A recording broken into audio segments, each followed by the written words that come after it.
안녕하세요. 대한민국 학원의 한국사 대표 강사 최준철 선생입니다. 자, 우리가 오늘 공부할 내용은 구석기 시대와 신석기 시대, 그리고 즉 선사시대에 대해서 공부를 할 건데, 이 선사시대와 역사시대의 가장 큰 차이점은 바로 문자의 사용 여부입니다. 자, 그러면 선사시대 그리고 역사시대 구분 기준은 문자의 사용 여부인데, 선사시대 때는 문자를 사용하지 않았고 역사시대부터 문자가 사용됩니다. 그러면 선생님, 선사시대 때 문자가 없었는데 우리는 이 시대 때 무엇을 보고 어떻게 공부를 하고 할 수 있습니까? 기록이 없는데 어떻게 공부를 할 수 있어요? 이 선사시대 때는 바로 유물과, 그래서 유적을 통해 가지고 이 시대 때 무엇을 했는지 우리가 추론을 하는 거지.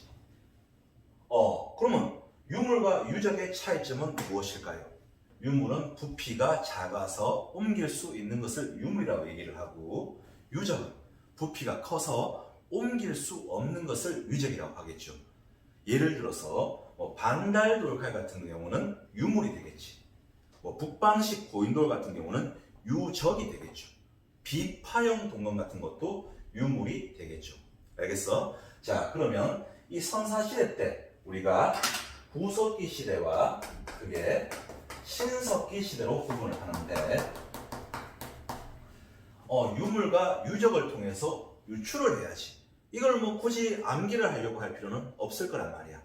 자, 구석기 시대는 일단 70만 년 전부터 시작이 되죠. 70만 년 전. 자, 그럼 우리 70만 년 전으로 한번 돌아가 볼까? 70만 년 전에는 그럼 과연 어떻게 생활을 했을까? 일단 돌을 깨트려서 사용을 합니다. 돌을 깨트려서. 그럼 이걸 던져서 깨트려지겠지? 자, 우리는 이 돌을 깨트려서 사용한 것을 뗀석기라고 얘기를 하죠. 뗀석기. 뗀석기는 이 용도에 따라서 여러 가지 용도로 구분을 하는데, 크게 사냥도구, 조리도구 이렇게 구분할 수 있겠죠. 사냥도구에 대표적으로 주먹도끼, 집게, 찌르개 이런 것들이 사냥도구였다면, 조리도구로는 들개, 밀개 이런 것들이 조리도구로 볼 수 있겠죠.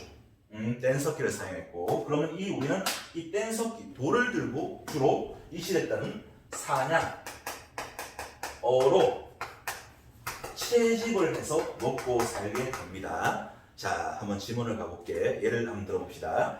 지금 저쪽에서 멧돼지가 막 오고 있어. 내가 돌 들고 막 멧돼지를 때려잡은 거야. 그리고 이 멧돼지를 불로 구워 먹었어. 자, 이 질문은 맞을까요? 그렇지. 불과 언어를 사용했던 것은 기원전 50만 년 전에 호모 에렉투스라고 불과 언어를 사용했거든. 역시 기원전 70만 년 전부터 시작해서 기원전 약 8,000년 전까지를 우리는 구석기라고 얘기를 하니까, 어떻게? 불과 언어 사용한 것도 구석기라고 볼 수 있겠죠. 자, 혼자서 사냥을 해서 먹고 있다가 옆에 보니까 채집하는 친구도 있고, 저쪽에 보니까 저쪽에 냇가에서 돌 들고 물고기 잡이한 놈도 있단 말이야. 같이 혼자 있다가 무리를 지었죠. 그렇지. 우리는 이것을 무리 사회라고 얘기를 하는데, 어떻게? 계급 계급 있었을까? 아니지. 이때는 평등 사회였어요. 평등 사회. 하지만 연장자는 우대했다는 거 좀 기억을 해두도록 하고, 엄마나 아버지한테 야 이 새끼야, 야이잖아 이러진 않았을 거 아니야. 무리 사회 그리고 평등 사회였다는 거. 알겠죠? 자, 그러면 자, 사냥으로 채집, 이제 먹고 남은 게 이제 없어. 먹을 게 없어. 그럼 어떻게 해야 되겠어? 그렇죠. 이동해야 되겠지, 다른 데로. 자, 그래서 구석기 시대는 이동 생활을 하게 됩니다. 자, 구석기 시대 때 이동 생활을 했기 때문에 이 구석기인들을 우리의 직접적인 조상이라고 보지 않아요. 그러면 우리 민족의 기틀은 신석기에서 청동기를 겪으면서 우리 민족의 기틀이 형성된다는 것을 꼭 좀 알아주시길 바라고요. 구석기들은 이동 생활을 했기 때문에 우리의 직접적인 조상이라고 보지 않습니다. 자, 이런 구석기 시대 때는 동굴벽화 같은 것도 만들어서 사용을 했죠.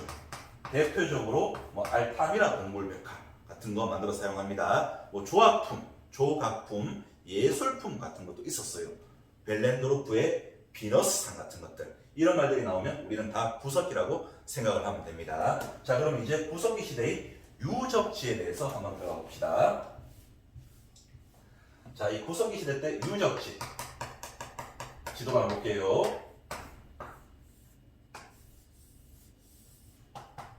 자, 한번 보면 이쪽에 보면 웅기, 불포리.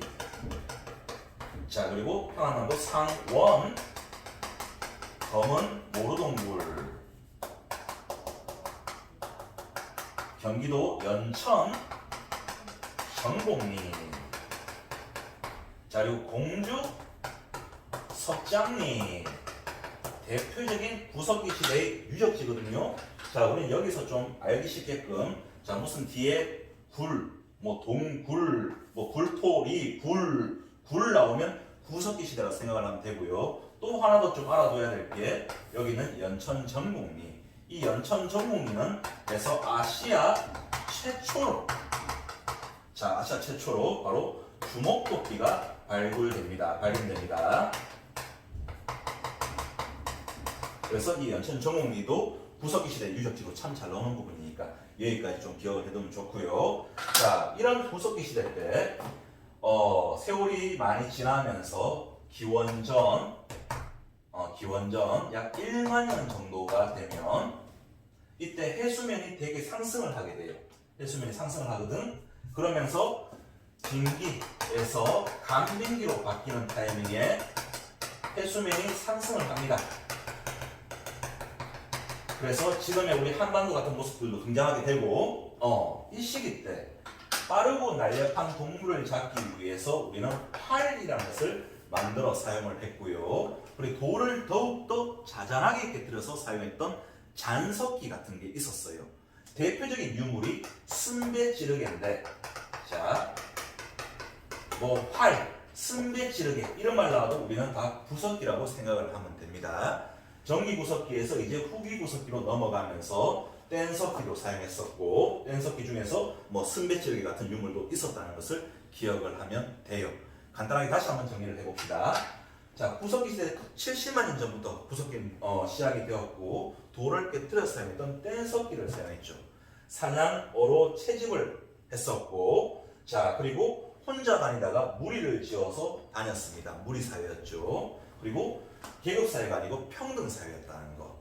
먹을 게 떨어지면 이동생활했다는 거. 그렇기 때문에 집을 잘 지을 필요가 없었고, 강가나 뭐 동굴이나 강가의 막지였다 해서 막집이야. 자, 동굴이나 강가의 막집에서 생활했다는 거였지. 집을 잘 지을 필요가 없었어요. 그리고 약 1만 년 전으로 돌아왔을 때 빙기에서 간빙기로 넘어가는 타이밍에 해수면이 상승했었고, 이때 빠르고 날렵한 동물을 잡기 위해서 활 같은 것을 만들었었고, 뭐 승배지르개 같은 유물이 있었다는 것, 이런 말 나오면 구석기라고 생각을 하면 됩니다. 대표적인 유적지에서는 굴 나오면 구석기라고 생각을 하면 되고, 자, 그리고 연천 정복리에서 아시아 최초로 주목도끼가 발견되었다는 것을 우리가 좀 기억을 하면 됩니다. 자, 그러면 조금 이따가 신석기 시대에서 다시 만나도록 할게요.